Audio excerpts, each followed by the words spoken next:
The new footage in Foolio's murder case shows the unprofessionalism of his killers and adds to the huge stack of evidence against them.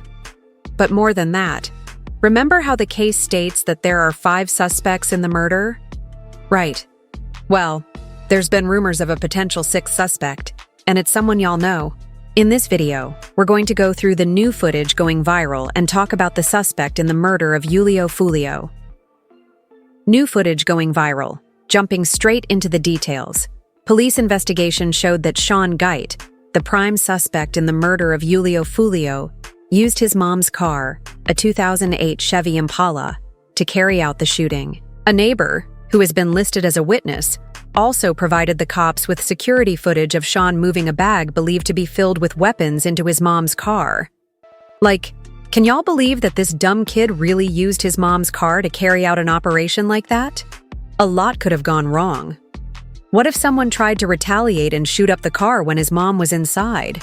On the other hand, Gathright wasn't even smart enough to know that when you do something like that, you're supposed to cover or at least change the license plates. The whole thing was caught on camera, making the police job a walk in the park.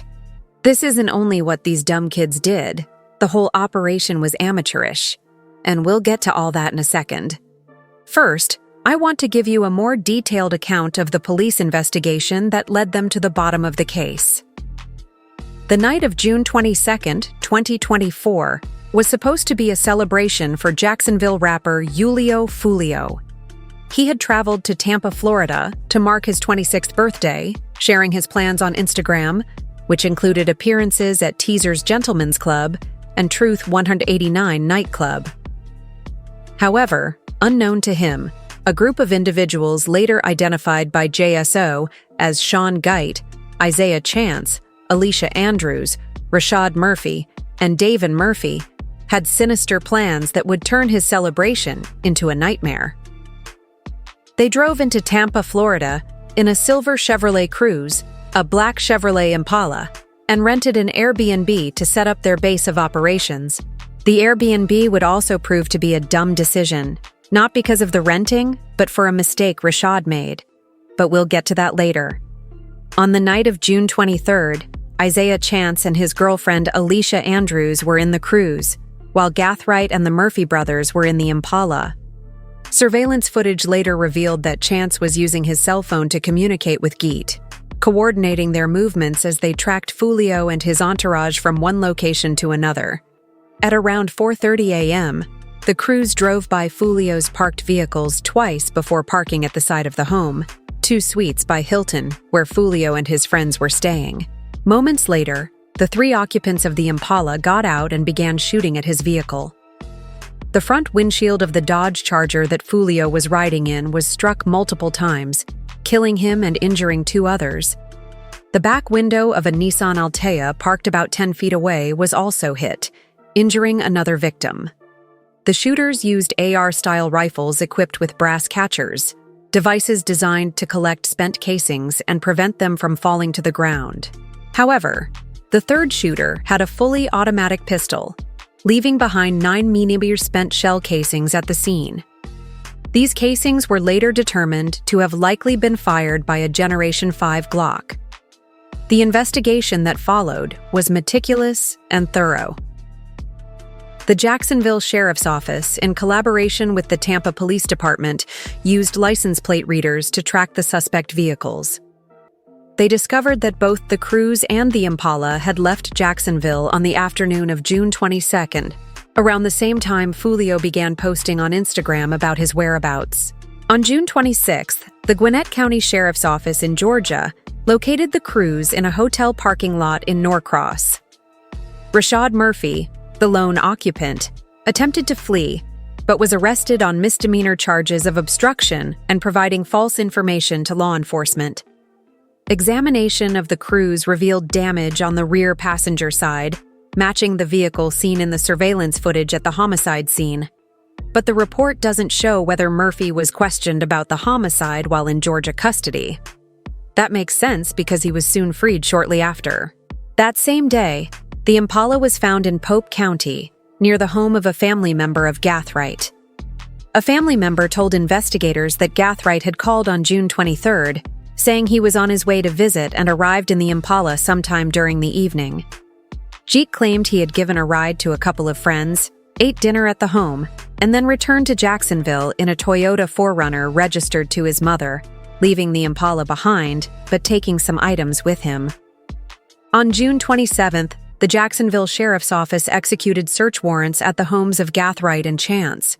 At Gath's home, they found a gun safe containing multiple rifles, including one equipped with a brass catcher and 2 9mm spent casings that matched those found at the scene of Jones's murder.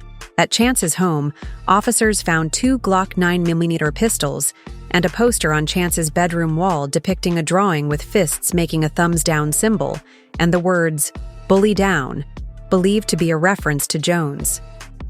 Phone records revealed that after the shooting, Gathright drove the Impala to conceal it at his family member's house in Pope County, while Davin and Murphy took the cruise back to Jacksonville. The other 3 defendants took an Uber. Before we continue, I want to quickly brush y'all on something. The prime suspect, 18-year-old Sean Gathright, is not only linked to this heinous crime, but also to a previous attempt on Foolio's life. To fully understand the situation, let's quickly take a trip to October 2023, the year Foolio was shot in the foot. Surprisingly, new evidence has surfaced connecting Gathright to that attack as well. Back in October 2023, Julio Foolio was the target of a brazen attack very early in the morning. He drove out to a convenience store to buy some vape. However, on the way, he was ambushed at a red light and, in the process, was shot in the foot. This incident was a clear message that Foolio's life was in danger. At the time, the identity of the shooter remained a mystery, but the recent investigation into Foolio's murder has brought new evidence to light. Do y'all remember back when I said the police found the Chevy Impala?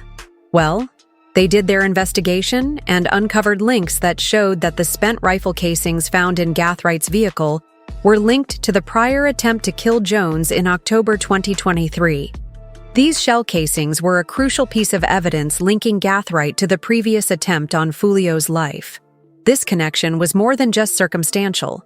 It painted a clear picture of Gathwright's involvement in a series of violent incidents. Gathwright's arrest came during a routine traffic stop. Police found a 9mm pistol, a rifle, and 9 spent cartridge casings from the larger gun in his possession. As you already know, he wasn't acting alone. Isaiah Chance and his girlfriend, Alicia Andrews, were also arrested by the Jacksonville police and brought into custody. At this point, Davin Murphy and Rashad Murphy were still on the run, wanted by the police. Now, if you remember at the start of this video, I told y'all that I was going to show you more on just how dumb these killers were. Well, let's get back to that. The investigation into the Julio Foolio murder case has resulted in the discovery of much evidence on the actions of Gathright and his accomplices. However, one that stands out and also paints their stupidity is the new viral leak of a conversation Isaiah Chance had in a Twitter space. If there's a rule every criminal has lived by, it's that the feds are always listening. However, in recent times, there's been a modification to that rule. It's to never air your business on social media because someone is most likely recording. Isaiah must have forgotten this rule when he boldly confessed to a crime he was about to commit. He probably thought he was smart using code words like fish and all, but if we could figure it out, the feds definitely came. Oh, you got bigger fish to fry. You with the fish? No, I'm not. Yeah, nah. I just twisted that bit so bad, bro. So I don't got no fish to fry. I done threw my big net out there. And... Is this boy dumb? That's probably what's going through your mind right now, and you're right. The boy is dumb. It's little moments like this, tied to other little moments, that could influence the opinion of the jury or the court. There's no escaping because the judge on the case recently denied Isaiah Chance, Sean Gathright, and Alicia Andrews bond. Right now, there's enough time for the prosecution to put together enough evidence to send them to prison. But what do I know? Moving past that, y'all know how Rashad Murphy and Davon Murphy are wanted by the police? Well, they finally arrested Rashad, but there's so much more detail popping up that you gotta hear. When it comes to the question of the motive behind the attack, there hasn't been a lot of answers. Many focus on Sean Gathright and wonder why a teenager would try to kill Foolio twice. But for a moment, I want y'all to shift your focus to the bad blood between Foolio and Rashad Murphy. Why the motive behind killing Foolio might be retaliation.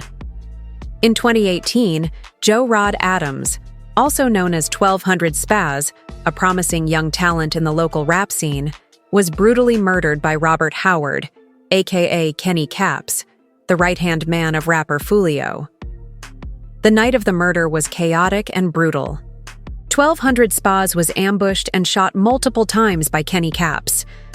The motive behind the killing was most likely rooted in the ongoing beef between rival rap crews, a feud that had already claimed several lives. Who is Joe Rod Adams, and how is he connected to Rashad? Joe Rod is reportedly the younger brother of Rashad Murphy. So, what I'm guessing now is that Rashad Murphy couldn't stand by as his brother's memory was desecrated. Fueled by pain and anger, he embarked on a mission to avenge his brother's death. I understand if you ask the question, why not attack the killer instead of Foolio? Well, if you know anything about Foolio, it's that his whole brand is built on dissing dead ops. This case was not any different. Foolio has dissed 1200 Spaz in his songs, in a list of dead ops. Foolio raps. Amp and Big Bando died together. I'm smoking Spaz forever. There's also talk that Foolio's associates pissed on 1200 Spaz's grave. While it's true that someone pissed and spat on the grave, there isn't really a way to confirm that this had much to do with Foolio, but also, knowing his history, nothing is really out of reach. All of this, coupled with some other actions, paints a picture of retribution by Rashad for the death of his younger brother. So now you can understand that there's the probability that Rashad began the whole plot and enlisted the help of Sean Gathright, Isaiah Chance, and Alicia Andrews to help get his revenge. But I'll let y'all decide that.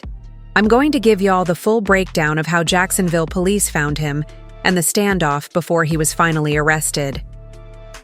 On July 30th, the Jacksonville Sheriff's Office, JSO, received a crucial tip-off about Rashad's whereabouts. Murphy was hiding in an apartment complex in the Collins Road area on the west side. As dawn broke, a convoy of police vehicles descended upon the west side apartment complex. The complex was quickly surrounded with officers taking strategic positions to ensure that Murphy had no means of escape. Residents of the complex were evacuated as a precautionary measure, adding to the growing tension in the air. The standoff began when officers attempted to make contact with Murphy. As a witness would later recall, using a loudspeaker, the police called out to him, urging him to surrender peacefully. However, Murphy didn't comply with the orders and refused to come out of the apartment. As time passed, the whole situation became even more tense as the cops were aware of Murphy's criminal background. They knew that if they didn't end this fast, things could easily go sideways. Tactical units were on standby, ready to intervene if the situation escalated further. Finally, after several hours of intense negotiation, a breakthrough occurred. Murphy, perhaps realizing the futility of his situation, agreed to surrender. The relief among the officers was clear as they prepared to take him into custody. With their weapons drawn, they cautiously approached the apartment, ready for any last-minute surprises. Murphy came out of the apartment with his hands raised. He was immediately apprehended and placed in handcuffs, bringing an end to the standoff. The arrest of Rashad Murphy marked a significant milestone in the investigation into Foolio's murder. Authorities believe that Murphy played an important role in orchestrating the murder, and his capture was a crucial step towards bringing justice to Foolio and his family. I mean, some people feel like you were behind that. What y'all just watched is DJ Academics asking Yungeen Ace straight up if he had anything to do with the murder, and Ace's response is a laugh. Now, that's fishy, but I've got to tell y'all, the feds are definitely closing in. So Yungeen Ace has long been known in Jacksonville. We are consistently monitoring those groups. We have people that are always watching them. The internet is going wild with this. Many people believe Yungeen Ace's reign is finally over. One person wrote, "Young Ace getting watched 24/7 by the feds? He cooked." Another wrote, "I'm pretty sure the feds are enjoying the videos Ace dropped after." It seems many have been waiting for the heat to come down on Young Ace. So then the question is, how is Young Ace connected? Let me fill y'all in. First up, we have Young Ace's latest diss track, "Do It," which many believe is a self-snitching confession. Just hours after the tragic murder of his rival Foolio, Young Ace dropped a song that had both questionable lyrics and visuals. While the timing of the track alone raised eyebrows, it's the content of the song and its accompanying visuals that have everyone talking. In "Do It," Young Ace raps, "I don't even call him by his name, I call Lee Do It. He with his baby do it, he with his mama do it, he with his mama do it, this money make a do it." These lines are chilling to say the least. The repetition of the phrase "do it" suggests a call to action, like he gave the directions to eliminate his enemies regardless of their company. Speaking of company, did y'all know that Foolio's mom and his girlfriend were shot a few years ago and luckily survived? Well, Young Ace's lyrics could mean he ordered those shootings as well. In general, it's just not a wise thing to confess to crimes in songs, whether you did it or not. There's been a rise of rappers' lyrics being used against them in court, so if the authorities decide to pursue this angle, Ace could find himself in serious legal jeopardy.